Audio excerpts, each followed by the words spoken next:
ಶಿವರಾಮೇಗೌಡ ಅಂತಂದ್ರೆ ಊರಿಗೆ ಒಬ್ಬ ಆ, ಉತ್ಸವ ಮೂರ್ತಿ ತರ.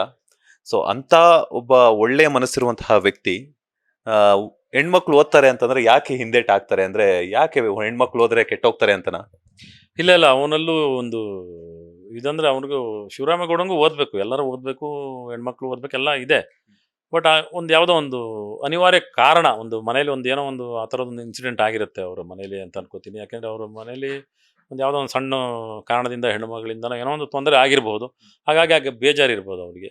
ಹೆಣ್ಮಕ್ಳು ಓದಿದ್ರೆ ಎಲ್ಲಿ ತೊಂದರೆ ಆಗುತ್ತೋ ಅಥವಾ ಇನ್ನೊಂದು ಯಾರೋ ಇಲ್ಲಿ ಈಗ ಕಾಲ ಕೆಡ್ತಾ ಇದೆ ಅನ್ನೋ ಒಂದು ನಂಬಿಕೆ ನಮ್ಮ ಹಳ್ಳಿಗಳಲ್ಲಿ ಅಥವಾ ಒಂದು ಇದರಲ್ಲಿ.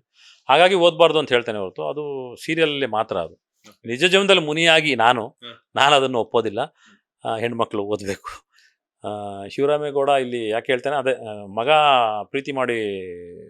ಪ್ರೀತಿ ಮಾಡ್ತಾನೆ. ಆ ಪ್ರೀತಿಗೆ ಇವನು ಮಗ ಅಂದರೆ ಭಾಳ, ಇವನಿಗೂ ಭಾಳ ಪ್ರೀತಿ. ಮಗನಿಗೂ ಅಷ್ಟೇ, ತಂದೆ ಅಂದರೆ ಅಷ್ಟೇ ಪ್ರೀತಿ.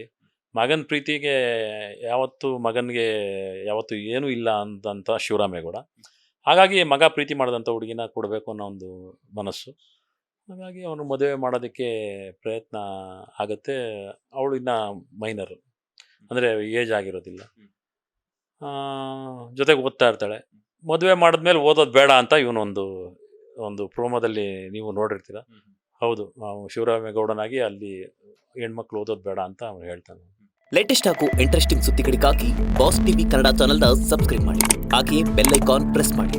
ಇದರ ಜೊತೆಗೆ ಫೇಸ್ಬುಕ್, ಇನ್ಸ್ಟಾಗ್ರಾಮ್, ಎಕ್ಸ್ನಲ್ಲೂ ಮಿಸ್ ಮಾಡದೆ ಫಾಲೋ ಮಾಡಿ.